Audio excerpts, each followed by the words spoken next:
রামকে নিয়ে আপনি যদি রাজনীতি করতে চান খোলামেলাই করতে পারেন, কিন্তু রাম তো রাজনীতির কোনো চরিত্র নয়।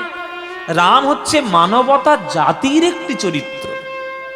আপনি মানুষ কি করে হবেন, বাবাকে সম্মান কি করে করবেন, মাকে সম্মান কি করে করবেন, ভাইকে কেমন ভালোবাসবেন, স্ত্রীকে কেমন সম্মান করবেন, ভক্তদের কেমন সম্মান করবেন, নিচু জাত হলেও তারা আপনার কাছে কেমন সম্মান পাবে, এই প্রত্যেকটি মর্যাদাতে পরিপূর্ণ জীবন যার, তিনি হচ্ছেন ভগবান শ্রীরামচন্দ্র।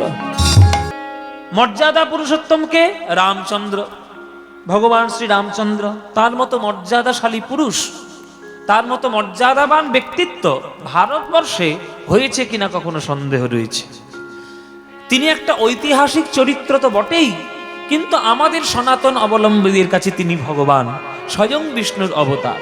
সেটা যারা মানবে না তাদের ক্ষেত্রে আমার কিছু বলার নেই, কারণ ব্যক্তিগত চিন্তা ভাবনা সম্পর্কে হস্তক্ষেপ করার অধিকার আমার দরকার নেই, দরকার আমার।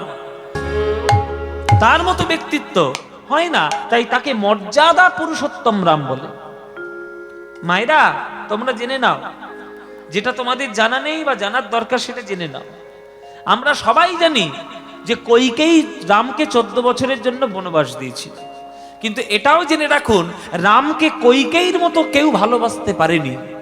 যখন নামকরণ হচ্ছে, রামচন্দ্রের নামকরণ, ভরতের নামকরণ, লক্ষ্মণের নামকরণ, যখন নামকরণ হচ্ছে তখন কৌশল্যার কোলে রাম আছে, কইকেয়ীর কিন্তু নজর নিজের ছেলের প্রতি নেই, রামের দিকে আছে।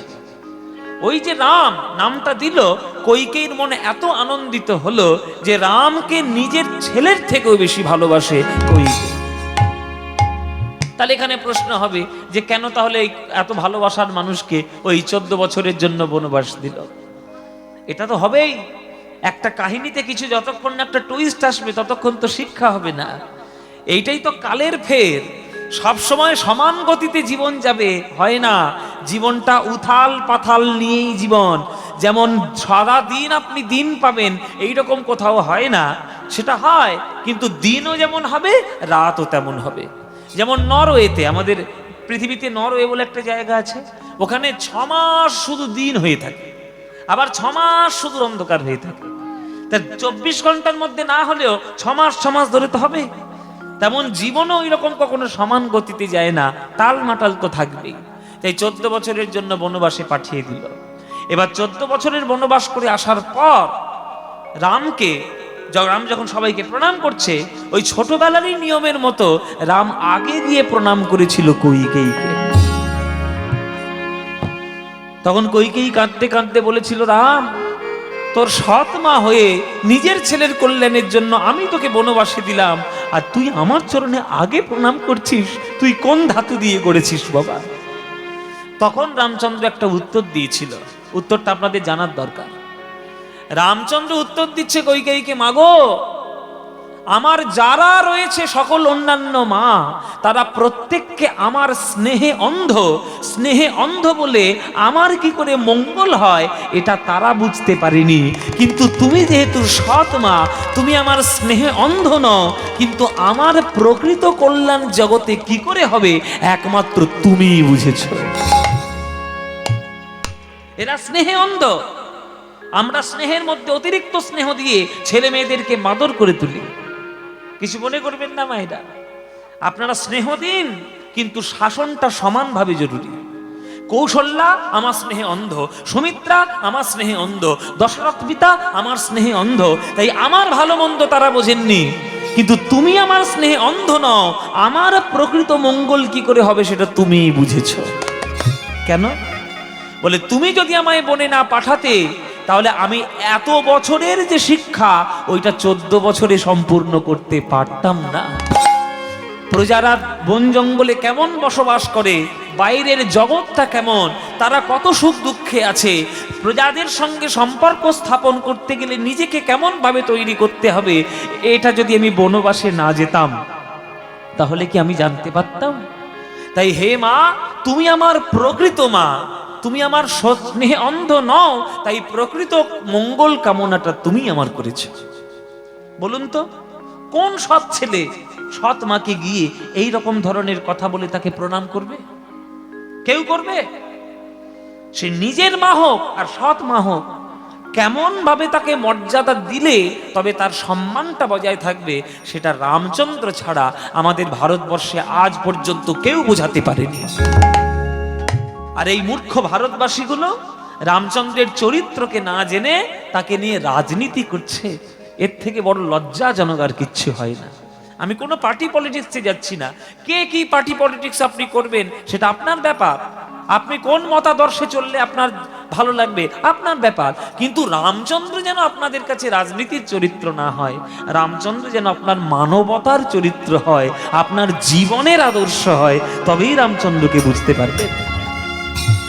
তাই তিনি মর্যাদা পুরুষোত্তম ত্রেতা যুগে, সেই মর্যাদা পুরুষোত্তম যখন দাপর যুগে এলেন তখন তিনি হলেন লীলা পুরুষোত্তম। তার মতো লীলা প্রতি ক্ষণে ক্ষণে একটি করে নতুন লীলা ও কেউ কখনো তৈরি করতে পারবে না।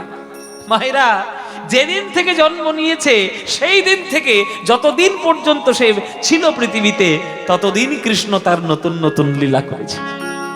জানো মায়েরা, পুতনা বধ করতে এসছে কংসের আজ্ঞায়, তখন বৃন্দাবনে থাকতো না, তখন গোকুলে থাকতো।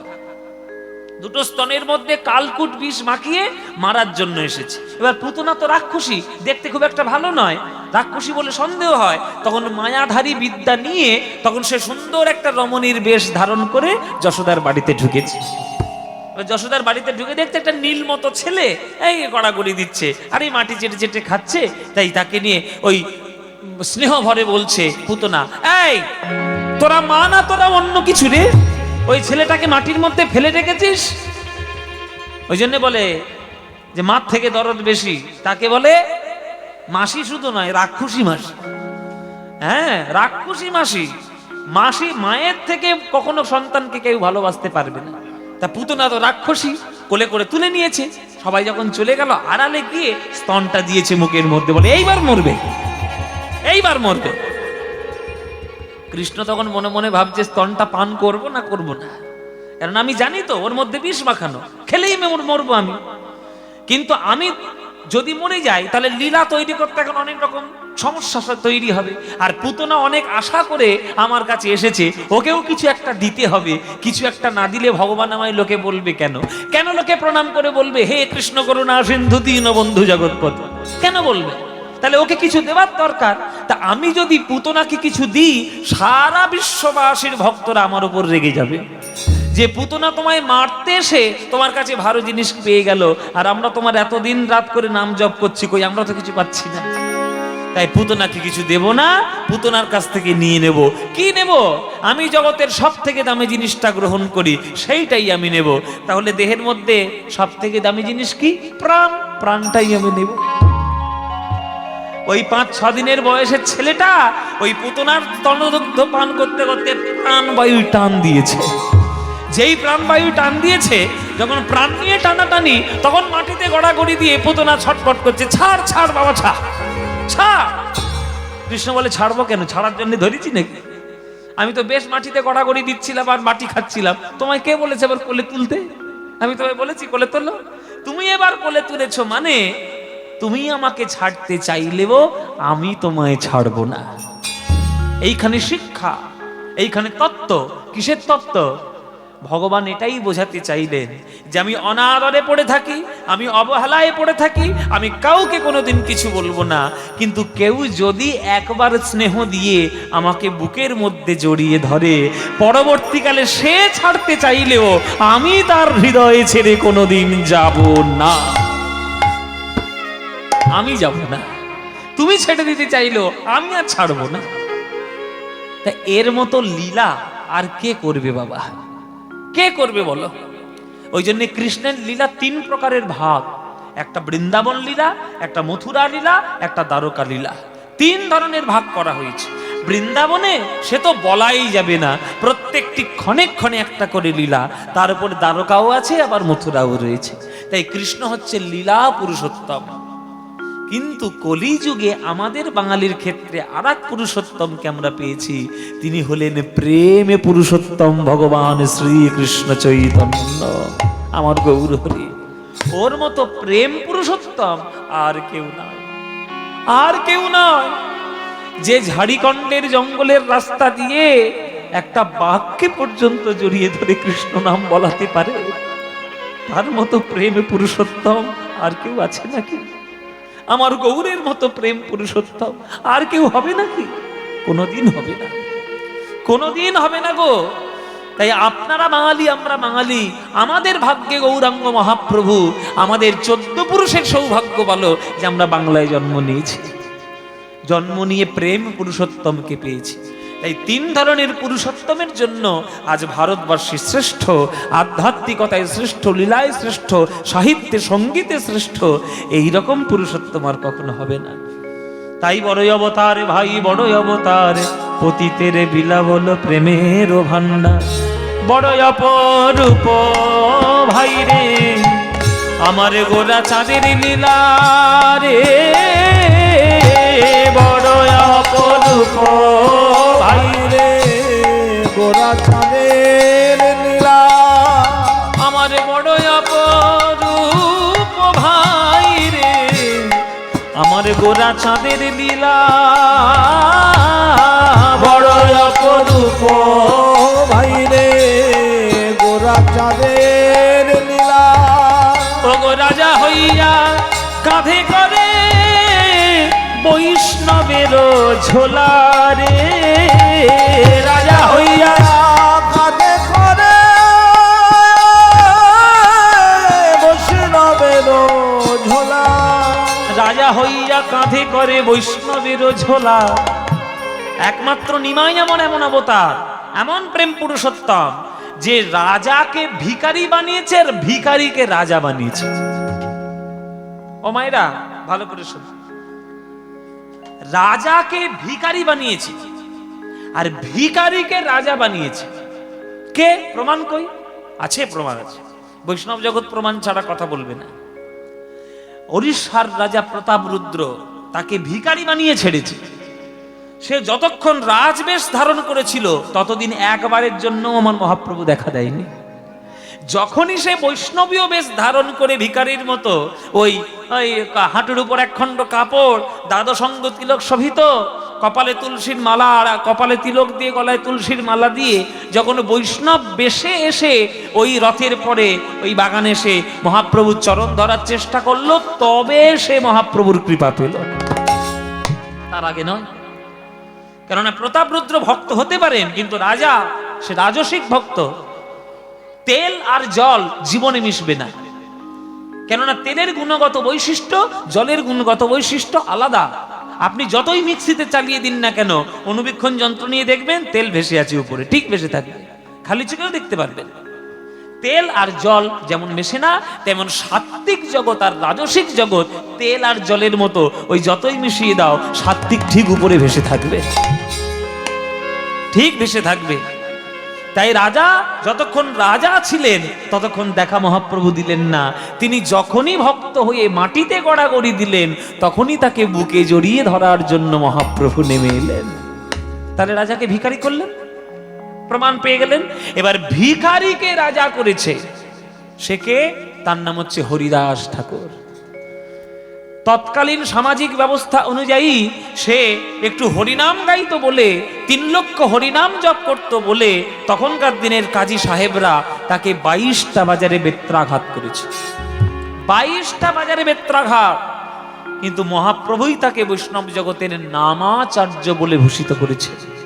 বলুন তো কোন বৈষ্ণবের ভাগ্য হয়েছে যে মরণের পর নিজেকে মহাপ্রভুর কোলে তুলে দেওয়ার? হরিদাস ছাড়া কারোর হয়নি। হরিদাস যখন এই জগৎ ছেড়ে চলে গেলেন, তার এই সব দেহটাকে নিয়ে, তার এই মৃত শরীরটাকে নিয়ে মহাপ্রভু কোলে করে তুলে নিলেন। 2 হাত ধরে তিনি নাচালেন, নিজের হাতে বালি খুঁড়লেন, নিজের হাতে সমাধি দিলেন। কারোর ভাগ্যটা হয়েছে? কারোর ভাগ্যে হয় কেবলমাত্র হরিদাস। তাই বড়ই অপরূপ ভাই রে গোরা চাঁদের লীলা, রাজা হইয়া কাঁধে করে বৈষ্ণবের ঝোলা। হ্যাঁ, গৌরাঙ্গ করুণার কথা আমি কহিতে না পারি গো, গৌরাঙ্গ করুণার কথা কহিতে না পারি। ওগো সংকীর্তন মাঝে নাচে কুলের বৌহারি গো,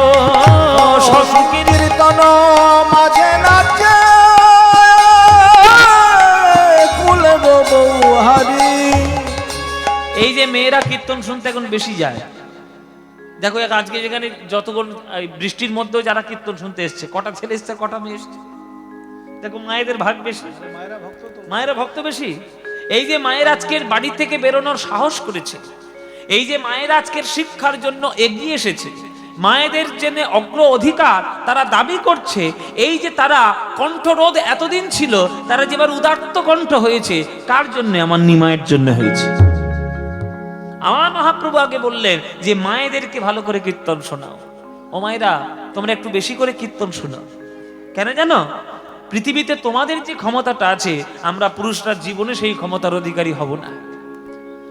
10 মাস 10 দিন গর্ভ ধারণ করে শরীরের রক্ত পুষ্টি সমস্ত কিছু নিঃশেষ করে একটা মাই জন্ম দিতে পারে একটা সন্তানকে, একটা পুরুষ জীবনে পারবে না, জীবনে পারবে না। ওই যে নারীর টান, শত দুঃখ সহ্য করার পরেও তবুও মা হাসি মুখে থাকে, কেন? সন্তানের ওই মিষ্টি মুখটি দেখবে বলে। আর তোমাদের এই গর্ভ সন্তান, তারা যদি ভক্তে হতে পারে, তারা যদি ধ্রুব হতে পারে, তারা যদি প্রহ্লাদ হতে পারে, তারা যদি বিবেকানন্দ হতে পারে, তারা যদি রামকৃষ্ণ হতে পারে, তবেই তো তোমাদের গর্ভ সার্থক, তবেই তো তোমরা মাতৃজাতি সার্থক।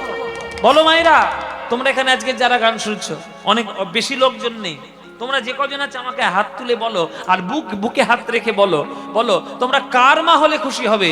তোমরা রাবণের মা হলে খুশি হবে, না রামের মা হলে খুশি হবে? হ্যাঁ, রামের মা।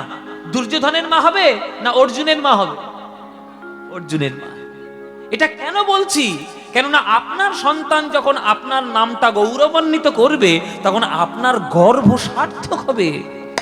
যখন কোনো মায়ের গর্ভজাত সন্তান জগতে নাম করে বেড়ায়, তখন অন্যান্য মেয়েরা তখন তাকে বলে, ওই মাটা কি ভাগ্য করেছিল, এত সুন্দর সন্তানকে জন্ম দিয়েছে। এটাই না আনন্দ? প্রহ্লাদ কয়াধুর গর্ভে 5000 বছর ছিল। ওই 5000 বছর গর্ভের মধ্যে থেকে নারদের কাছ থেকে শ্রীমদ্ ভাগবত মুখস্থ করে ফেলেছিল। 5000 বছর গর্ভের মধ্যে ছিল। আজ প্রহ্লাদের জন্য কয়াধুর গর্ভ হবে না? আগে নিজেকে কয়াধু বানাতে হবে, তবেই প্রহ্লাদের মা হতে পারবেন। নিজেকে আগে কৌশল্যা বানাতে হবে, তবেই রামের মা হতে পারবেন। নিজেকে আগে যশোমতী হতে হবে, তবেই কৃষ্ণের মা হতে পারবেন। আর সেটা তখনই সম্ভব যখন নিজের জীবনটি সৎ জীবন যাপন পালন করবেন, হ্যাঁ, তবেই হবে, নইলে হবে না। তার জন্য কীর্তন শোনা জরুরি। কীর্তনের আসরে যেতে হয়, ভগবানের চরণে নিবেদন করতে হয়, জীবনটিকে সুসজ্জিত করতে হয়, জীবনটিকে সৎ পথে চালাতে হয়, তবেই রামের মতো সন্তান হবে। নইলে তুমি বাঁকা গাছ হয়ে যাবে, আর তোমার কাছ থেকে সোজা গাছ আসবে, জীবনে হবে না। তুমি যেমন বাঁকা হবে, তোমার সন্তানও বাঁকাই হবে। তাই নিজেকে আগে উন্নত করো, তারপরেই দেখবে সন্তান সন্ততি নিশ্চয়ই উন্নত হবে। তাই পদকর্তা পদ লিখলেন, গৌরাঙ্গ করুণার কথা আমি কহিতে না পারি গো, গৌরাঙ্গ করুণার কথা কহিতে না পারি। আজ সংকীর্তন মাঝে নাচে ফুলের বৌহারি গো, সংকীর্তন মাঝে নাচে ফুলের বৌহারি। ও যবনেও নাচে গায়, আর বলে হরি নাম নাম, যবনেও নাচে গায়, বলে হরি নাম। ও হেন অবতারে সে বঞ্চিত বলরাম, হেন অবতারে সে বঞ্চিত বলরাম। জাতের বিচার করো না, শোনো রে মানুষ ভাই, সবার উপরে মানুষ সত্য, তাহার উপরে নাই। এটা কার কথা? চণ্ডীদাসের কথা। শুনেছি তো অনেক দিন ধরে, কজন পালন করেছি। বড় বড় ভাষণ দেওয়ার জন্য কথাগুলো আমরা ব্যবহার করি, ওই রাজনৈতিক মঞ্চে, ভাষণের মঞ্চে, স্কুলের মঞ্চে, নানান রকম ওই ইন্সপিরেশনাল এই যে সব স্পিচগুলো হয় সেইখানকার মঞ্চে। কই জীবনে তো পালন করিনি? পালন করেছি জীবনে। মানুষ হতে হয় আগে, আগে মানুষ হও, তারপরে যা হওয়ার হবে। তা চণ্ডীদাসের কথা শুনে তুমি চলবে না, তা তুমি মানুষ হবে কি করে? আগে তাদের কথাগুলো শুনে চলার চেষ্টা করো। নিজের মনটা কলুষিত মন, তুমি অন্যের মনকে সমালোচনা করার চেষ্টা করছো, ছাই হবে, জীবনে কিচ্ছু হবে না। আগে নিজে মানুষ হও। যবনেও নাচে গায় বলে হরিনাম। মহাপ্রভুর কীর্তন শুনে চাঁদ কাজী পর্যন্ত কীর্তন করেছে, নাসির মাহমুদ পদ লিখেছে, আকবর পদ লিখেছে। আর তারপরে আমাদের এই বর্ধমানের এক অপূর্ব কবি, তার নাম নজরুল ইসলাম, সেও গান লিখেছে। কে গান লেখেনি? তাহলে তারা যদি ভক্ত হতে পারে, তারা যদি মহাপ্রভুর প্রভাবে প্রভাবিত হতে পারে, আমাদের প্রভাবিত হতে ক্ষতি কি? কে বলেছে সব জাতের বিচার? তুমি মহাপ্রভুর নাম নিয়ে চলছো, অথচ তুমি জাতের বিচার করে নিয়ে চলছো। তাহলে তুমি মহাপ্রভুকে ছাই ভালোবাসো? আমার বাবাকে যদি আমি ভালোবাসি, সঠিক শ্রদ্ধা তখনই হবে আমার বাবা যেসব শিক্ষাগুলো দিয়েছে সেইগুলো জীবনে পালন করা। তাহলে মহাপ্রভু শিক্ষা দিয়েছে যে জাত ধর্মের বিচার করবে না, আর তুমি জাত ধর্ম নিয়ে পড়ে আছো। তাহলে কি করে হবে মহাপ্রভুকে ভালোবাসা? ওই লোক দেখানি ভালোবাসা করে কোনো লাভ নেই। ভালোবাসা করলে ভেতর থেকে করো। তাকে সত্যিকারের শ্রদ্ধা করলে সেই শ্রদ্ধাটা আগে তুলে ধরো, তবেই তোমরা মহাপ্রভুকে ভালোবাসতে পারবে। বলরাম দাস বলছে যে যবনেও নাচে গায় তারা বলে হরিনাম, আরে হেনই অবতারে বঞ্চিত বলরাম। এত সুন্দর প্রেমের অবতার, সবাইকে চরণ ধরে ধরে প্রেম দিয়ে গেল। হায় এবারে আমি বঞ্চিত হলাম, হায় এবার আমি বঞ্চিত হলাম। এমন করুণা সিন্ধু, এমন করুণা সিন্ধু অবতারে, হাই এবারে আমি বঞ্চিত হলাম। এমন করুণা সিন্ধু অবতারে, এবার আমি বঞ্চিত হলাম। আমি কেবল রইলাম বাকি, আমি কেবল হইলাম বাকি। আমি কেবল রইলাম বাকি, আমি কেবল রইলাম বাকি। আমি গুরু বৈষ্ণবে দিয়ে ফাঁকি, ওগো আমি কেবল রইলাম বাকি। গুরু বৈষ্ণবের দিয়ে ফাঁকি, আমি কেবল রইলাম বাকি। ওগো গুরু বৈষ্ণবে দিয়ে ফাঁকি, আমি হরি হরি না বলিলাম। গুরু বৈষ্ণবের দিয়ে ফাঁকি, হরি হরি না বলিলাম। গুরু বৈষ্ণবে দিয়ে ফাঁকি, হরি হরি না বলিলাম। গুরু বৈষ্ণবের দিয়ে ফাঁকি, হরি হরি না বলিলাম। গুরু বৈষ্ণবের দিয়ে ফাঁকি, আমি কেবল রইলাম বাকি। হায় এবারে আমি বঞ্চিত হলাম, হায় এবার আমি বঞ্চিত হলাম। তাই বলরাম দাস কেঁদে বলছে, এই জগৎ জনন তারণ করার জন্য আজ মহাপ্রভু সবার চরণ ধরে প্রেমে প্রদর্শন করেছেন। আর আমি এমন হতভাগা, মহাপ্রভুর চরণে কাছে পেয়ে ওই একবার চরণ ধরতে পারলাম না। এটাই আমাদের হয় বাবা। আমরা শুধু যে কোনো আমাদের এমন একটা স্বভাব বর্তমানে হয়ে গেছে যে আমরা শুধু সকাল থেকে সন্ধ্যা পর্যন্ত কি করে সমালোচনা করা যায় তার মানসিক প্রস্তুতি নিয়ে বসেছি। ফেসবুক থেকে শুরু করে, ইউটিউব থেকে শুরু করে, এই যত হাতে হাতে মোবাইল এসছে, সমালোচনা প্রচন্ড বেড়ে গেছে। নিজে কি করছি তার কোনো রকম কোনো পরিকল্পনা নেই, লোকে কি করছে সেইটা দেখার জন্য পাগল হয়ে যাচ্ছে সকাল থেকে সন্ধ্যা। আর ফেসবুকটাই হয়েছে একেবারে চোখের সামনে পড়ছে, যাকে তাকে সমালোচনা করে দিচ্ছে। জেনে রাখবেন, হাতে একটা ফেসবুক আছে মানে আপনি যাত্রার সম্বন্ধে কমেন্ট করতে পারেন না। এই ভারতবর্ষের টিম যখন ইন্ডিয়ান টিম যখন খেলে, যখন হেরে যায়, তখন কত সব ভারতবাসী সব তাদের নামে সমালোচনা করে। ব্যাটার মাঠে নামিয়ে দিলে খেলতে পারবি? পারবি খেলতে? সমালোচনা করতে পারবি ঘরে বসে বসে। এখন জিতে এসছে, খুব সোনার মালা দেওয়ার জন্য পাগল হয়ে যাচ্ছে। এই সব হচ্ছে আমাদের মানব জাতির স্বভাব। মাঠে নামিয়ে দিলে একটাও ব্যাট চালাতে পারবে না, 4 দিতে পারবে না, 6 দিতে পারবে, সমালোচনা করতে পারবে। আমার সমালোচনা 1000 লোক করবে, কিন্তু আমার মতো গান গাইতে গেলে আমার মতো সাধনা করতে হবে। আমার গুরুর সমালোচনা অনেকেই করবে, কিন্তু আমার গুরুর জায়গায় পৌঁছতে গেলে 10 জন্ম সাধনা করতে হবে।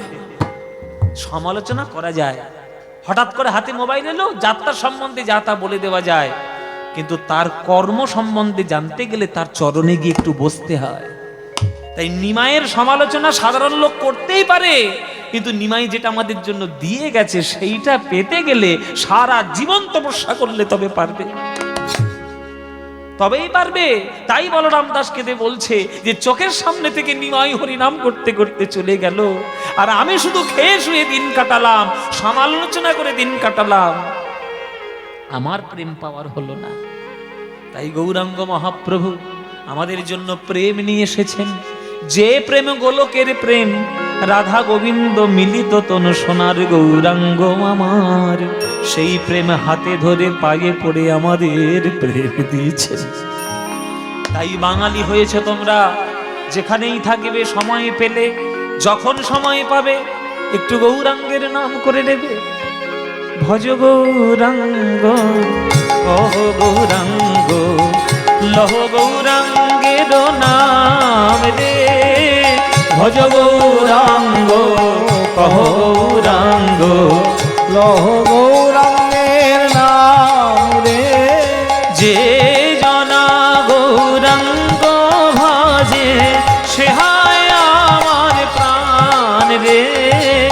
যে জনা গৌরাঙ্গ ভজে সে হয় আমার প্রাণ। এই গানটা ভালো লাগে তো মায়েরা? বাবাদের ভাল লাগে? ভালো লাগে গানটা? সত্যি বলছো মায়েরা? বৃষ্টির সময় শিব ঠাকুরের মন্দিরে বসে আছো, মিথ্যা কথা বলবে না, সত্যি বলছো তো? তাহলে ভালো যখন বাসো তোমরা সবাই মিলে, আজকে যে কজন আমরা এখানে উপস্থিত হতে পেরেছি, সবাই মিলে করতালি দিয়ে এই গানটা আমরা গাইবো। গাইবেন? সবাই মিলে গাইবেন আমার সঙ্গে? ব্যাস, এমন জোরে জোরে গাইবেন যেন বৃষ্টিটা বাপ বাপ বলে পালায় এখান থেকে। অনেক সর্বনাশ করেছে, সন্ধ্যে থেকে অনেক ঝামেলা করছে। চলো সবাই মিলে আমরা একটু গানটা গাই করতালি দিয়ে। আজকের বেশি হাঁটাবো না, সবাইকে নিয়ে করতালি দিয়ে গানটি আমরা গাইব। প্রাণ ভরে একটু আমার সঙ্গে গান। ভজ গৌরাঙ্গ কহ গৌরাঙ্গ, লহ গৌরাঙ্গের নাম রে। বলো ভজ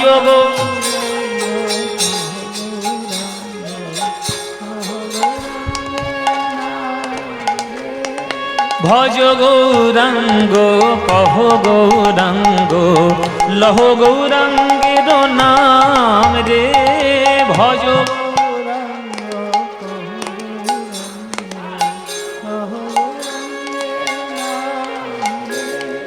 যে জনা গৌরাঙ্গ ভজে সে হয় আমার প্রাণ রে। বলো যে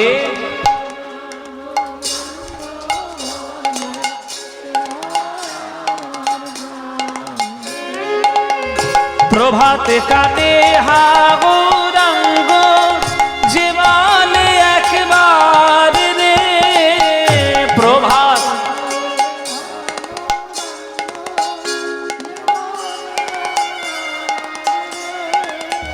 দিন গেলে হা গৌরাঙ্গ, যে বলে একবার রে। দিন গেলে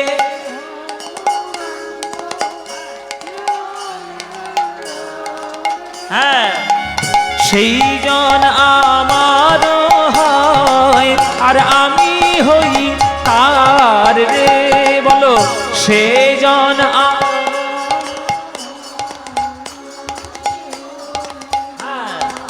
এবার হাত তুলে ভজ গৌরাঙ্গ গৌরাঙ্গ লহ গৌরাঙ্গের নাম রে।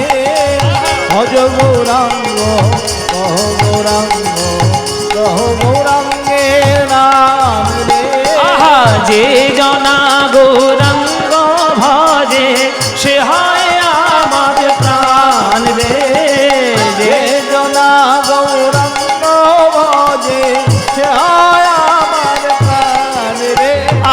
ভজ গৌরাঙ্গ উলুধ্বনি উলুধ্বনি কহ গৌরাঙ্গের নাম রে ভজ গৌরাঙ্গ কহ গৌরাঙ্গ লহ গৌরাঙ্গের নাম রে ভজ গৌরাঙ্গ কহ নিতাই গৌর হরি হরি নাম রে ভজ গৌরাঙ্গ কহ গৌরাঙ্গ লহ গৌরাঙ্গের নাম রে।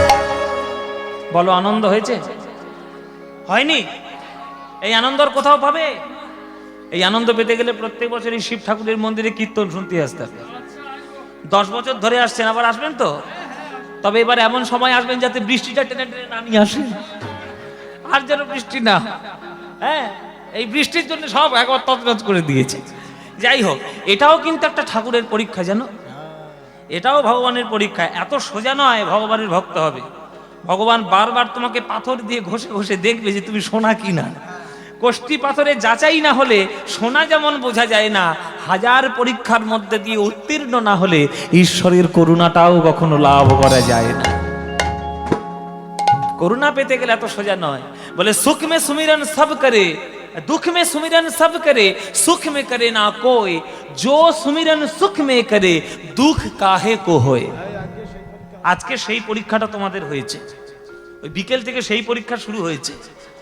হ্যাঁ, বলে সুখ মে সুমিরন সব করে, সব বৃষ্টি বৃষ্টি হবে না, খুব সুখ নিয়ে বসবো, হ্যাঁ একবার সুন্দর করে কীর্তন শুনতে বসে, বাহ এবার হাওয়া খাবো, কীর্তনিয়ার গান শুনবো, এটা তো সবাই করবে। কিন্তু এই বৃষ্টি বাদলা সবকিছু পেরিয়ে, এইটা পেরিয়ে যে আসবে কীর্তন শুনতে, প্রকৃত সেই ভালোবাসবে ভগবানকে। এই ভালোবাসাটা বজায় রাখার চেষ্টা করুন। সেটা যতদিন পারবেন ততদিন দেখবেন আপনার হৃদয় আনন্দে প্রেমে ভরে উঠবে। আর কিচ্ছু দেখার দরকার নেই। তাই প্রেম ছাড়া ভগবানকে পাওয়ার রাস্তা নাই। সেই প্রেম এনেছে আমার গৌরাঙ্গ মহাপ্রভু, সেই প্রেম দিয়েছে আমার গৌরাঙ্গ মহাপ্রভু। সেই গৌরাঙ্গ মহাপ্রভুর লীলা আজকের আমরা আস্বাদন করতে বসেছি।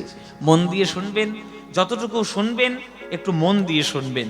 কীর্তন গান মানে মনোরঞ্জনের গান নয়, কীর্তন গান মানে হয় ভগবানের চরণে ভক্তি প্রকাশ করার গান। যে গানের মাধ্যমে ভগবানের প্রতি আপনার ভক্তি বৃদ্ধি হবে সেটাই কীর্তন গান। কীর্তন গান শুনলেন, ও দারুণ গান গেয়ে গেল, কি গান গাইলো, কোমর শুধু বাঁকিয়ে দিল, নাচ ভেঙে ফেললো। হ্যাঁ, কোমর বাঁকিয়ে দিল, ভেঙে ফেললো কোমর, কে আনিল রে, কোথায় ছিল রে, মধুমাখা কৃষ্ণ, নাম নাম নাম, ব্যাস। এটা মনোরঞ্জন হলো, কীর্তন হলো না। ওটা মনোরঞ্জন হলো, খুব চটকদারি হলো, খুব আসর জমে গেল, কিন্তু কীর্তন হলো না। কীর্তন হলে আপনি বসবেন, মন আপনার শান্ত হবে, এক একটি পদ শুনবেন, আপনার হৃদয়ে গোবিন্দের প্রতি প্রেম বাড়বে, তবেই না কীর্তন, তবেই না শ্রেষ্ঠ গান। কীর্তন গান মনোরঞ্জনের গান নয়, ভগবান চরণে ভক্তি প্রদর্শন করানোর গান। সেটা বাঙালিরা যতদিন না বুঝবে, বাঙালিদের ভাগ্য ততদিন হবে না। একটু বাঙালি হন মায়েরা, একটু বাঙালি হয়ে যান। বাঙালিরা এখন ধীরে ধীরে অন্যান্য কিছু হয়ে যাচ্ছে, কি হয়ে যাচ্ছে নিজেরাও জানে না। ওইটা হবেন না। সন্ধেবেলায় রাস্তার মোড়ে গিয়ে মোমো না খেয়ে সন্ধেবেলায় বাড়িতে বসে নারকেল মুড়ি খান, ওইটাই বাঙালিয়ানা। ওই বাঙালিয়ানা জাতিদের, এটা পলাশপুর, পলাশপুর না? আমার নাম নিয়ে বেশ মালা দিয়েছে গো, বাবা অনেকদিন পর পলাশপুরের মালা পেয়েছে। যাই হোক, জয় নিতাই গৌর হরি বল। একটু বাঙালি হয়ে যান, তবেই গৌরাঙ্গকে চিনতে পারবে। ওই বাঙালি ছেলেটা যে কি করেছে আমাদের জন্য তোমরা বুঝতেও পারছো না। তোমরা বুঝতে না পারলেও তোমাদের এই জেলার কবি, তোমাদের এই দেশের কবি, সে কিন্তু বুঝতে ছাড়েননি। তার নাম হচ্ছে কাজী নজরুল ইসলাম। নজরুল ইসলাম তিনি গৌরাঙ্গকে ভুলে যাননি। এই লাইনটা একটু দেখো তো, লুজ হচ্ছে এই কিবোর্ডটা।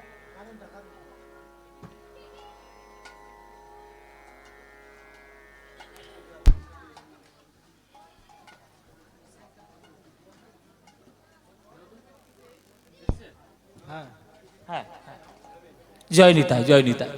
এই দেশের কবি, এই বর্ধমান জেলার কবি কাজী নজরুল ইসলাম, তিনি কিন্তু গৌরাঙ্গকে চিনেছেন। তাই তিনি গৌরাঙ্গকে চিনে তিনি মুসলমান হয়েও গৌরাঙ্গের সম্বন্ধীয় একটা গান তিনি রচনা করেছেন। নিজের কথা, নিজের সুর, কাজী নজরুল ইসলামের কথা সুর দিয়ে গৌরাঙ্গ মহাপ্রভুর গান। এই গানটা সহজে শোনা যায় না, কিন্তু আমি আমার গুরুর কাছে শুনেছিলাম, তাই একটু শিখেও ছিলাম। আপনারা যদি বলেন আপনাদের দু লাইন শোনাতে পারি, শোনাবো? শুনবেন? ওই পিছন থেকে ঝরঝর করে জল পড়ছে, শুনবেন তবু? আচ্ছা চলুন।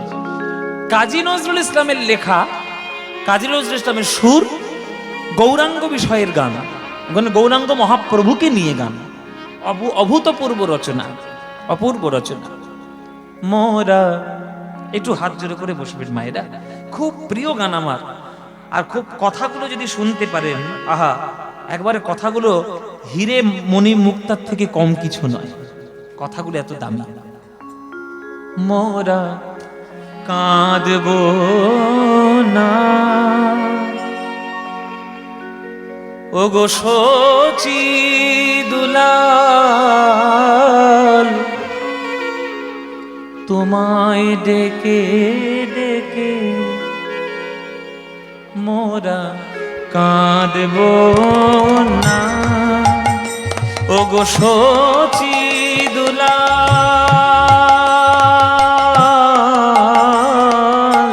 তোমায় ডেকে ডেকে তুমি গেছো চলে, তোমার প্রেম গিয়েছো রেখে, প্রিয় তুমি গেছো চলে, তোমার প্রেম গিয়েছো রেখে, তাই কাঁদব না। সখী দুলাল, তোমায় ডেকে ডেকে তাই কাঁদব না। আহা, কি কথা দেখুন বাবা, তাই কাঁদবো না। নজরুল ইসলাম বলছে তাই কাঁদবো না। কেন কাঁদবো না? ওগো শচী দুলাল, তোমার জন্যে আমরা কাঁদবো না। কেন? বলে কাঁদবো কার জন্য?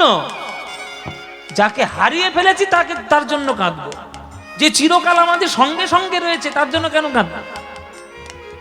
আরে তোমার শরীরটা হয়তো আমাদের কাছে নেই, কিন্তু তোমার আশীর্বাদ, তোমার প্রেম, তোমার অনুভূতি, তোমার ভালোবাসা প্রতিটি বাঙালি ভক্তদের হৃদয়ে আছে, তাই কাঁদবো না। বলছে তুমি গেছো চলে, তোমার প্রেম গিয়েছো রেখে, প্রিয় তুমি গেছো চলে, তোমার প্রেম গিয়েছো রেখে, তাই কাঁদবো না। ত্যাগ যেখানে, প্রেম যেখানে, তোমার মধুর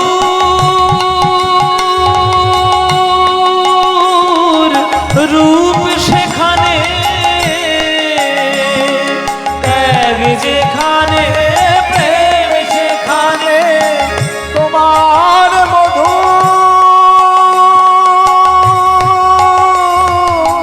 রূপ সেখানে, ত্যাগ যেখানে, প্রেম যেখানে, তোমার মধুর রূপ সেখানে। কি কথা! সারা বিশ্ব ব্রহ্মাণ্ডে যেখানে প্রেম দেখবে, যেখানেই ত্যাগ দেখবে, একবার ভালো করে তাকিয়ে দেখবে আমার নিমাই যেন সেখানেই দাঁড়িয়ে আছে।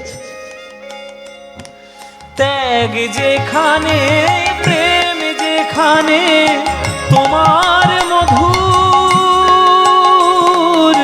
রূপ সেখানে,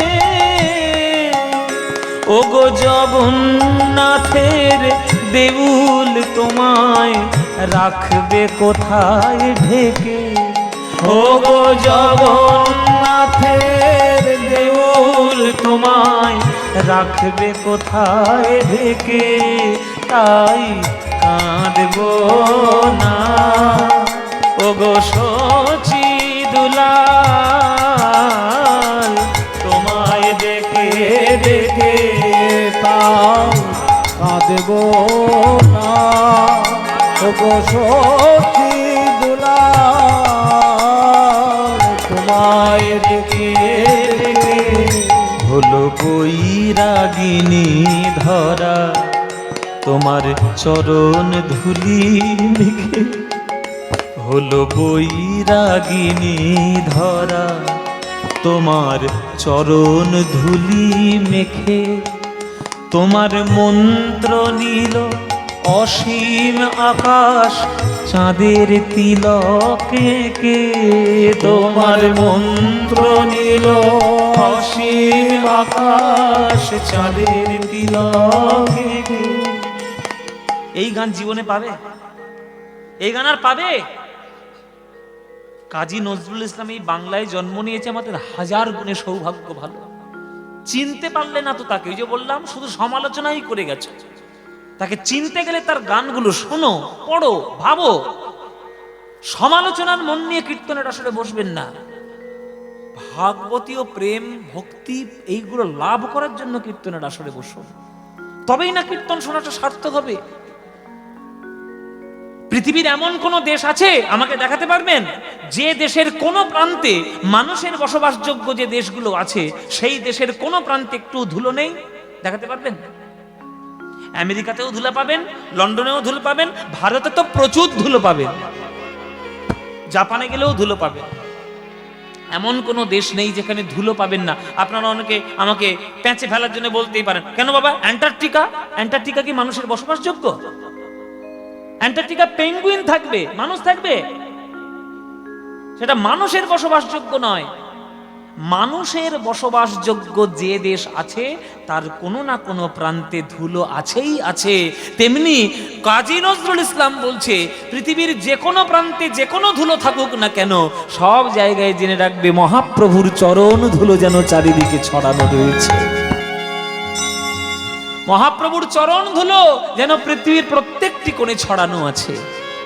হলো বৈরাগিনী ধরা তোমার চরণ ধুলি মেখে, হলো বৈরাগিনী ধরা তোমার চরণ ধুলি মেখে, তোমার মন্ত্র নীল অসীম আকাশ চাঁদের তিলকে কে, তোমার মন্ত্র নীল অসীম আকাশ চাঁদের তিলকে কে।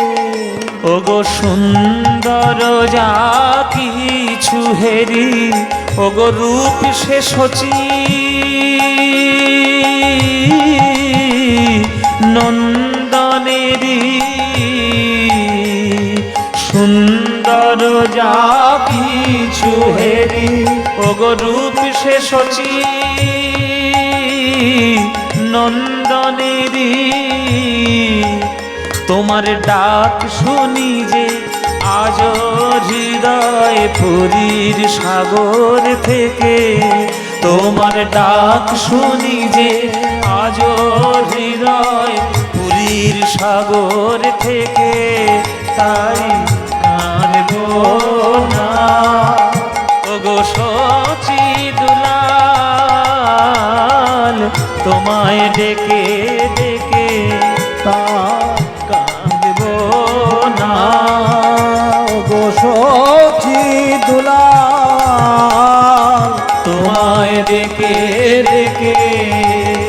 তুমি গেছো চলে, তোমার প্রেম গিয়েছো রেখে, তাই কাঁদব না, তাই কাঁদব না, তাই কাঁদব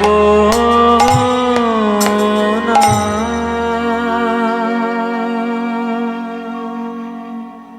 এই হচ্ছে নজরুল ইসলাম। এই গানটা লিখেছে বলে নজরুল ইসলামের জাত গেছে? জাত গেছে? তোমরা এই গানটা শুনছো, তোমাদের জাত গেছে? না গৌরাঙ্গকে নিয়ে গানটা লিখেছে, গৌরাঙ্গের জাত গেছে? তাহলে জাত ধর্মের বিচার নিয়ে তোমরা কেন পড়ে আছো? সাধারণ মস্তিষ্ক ছাড়ো, একটু উদার হওয়ার চেষ্টা করো। সূর্যের আলো যেমন কোনো গলিতে প্রবেশ করবে না, এই রকম তার কোনো কথা নেই, পৃথিবীর সর্বত্র আলো দেবে। মনটাকে সূর্যের মতো আলোকিত করো, তবেই না প্রেম কুড়িয়ে পাবে, তবেই না মহাপ্রভুর প্রেম বুঝতে পারবে। তাই আজকে সেই মহাপ্রভুর কথা, সেই মহাপ্রভুর লীলা আজকের আমরা আস্বাদন করব। কি আস্বাদন করব? মহাপ্রভুর দ্বিতীয় স্বরূপের কথা আজকের আমরা আস্বাদন করব। আজকের আমরা ভক্ত লীলা শ্রীনিবাস আচার্যের কথা আস্বাদন করব। মহাপ্রভুর দ্বিতীয় স্বরূপ, তার নাম হচ্ছে শ্রীনিবাস আচার্য। মনোহর শাহী ঘরানার কীর্তনের জনক, তার গান, তার কথা, তার জীবন আমরা আস্বাদন করব। চলুন আমরা যতক্ষণ সময় থাকবো কীর্তনের আসরে এবং শ্রীনিবাস আচার্যের কথা আপনারা মন দিয়ে আস্বাদন করবেন, দেখবেন হৃদয় একেবারে পরিপূর্ণ হয়ে যাবে। চলুন শ্রীনিবাস আচার্যের কথা আস্বাদন করি। মহাপ্রভুর দ্বিতীয় স্বরূপ তাকে বলা হয়, মহাপ্রভুর দ্বিতীয় রূপ তাকে বলা হয়। কেন বলা হয়, কি করতে বলা হয়, সেটা তো পালার মধ্যে ঢুকলে তবেই আমরা বুঝতে পারব। চলুন লীলা শুরু করি। শ্রীনিবাস আচার্য। ও মায়েরা বুঝতে পারছো তো? কথাগুলো বুঝতে পারছো? যেটা বুঝতে পারবেন আমাকে বলবে, আমি 1000 বার বুঝিয়ে দেবো, 1000 বার বলে দেবো, কিন্তু না বুঝে আসর ছেড়ে কোনোদিন যাবে না, বুঝে যাবে। যতক্ষণ কীর্তন শুনবে পরিষ্কার চকচকে আয়নার মতো বুঝে নেবে। চলো শ্রীনিবাস আচার্য।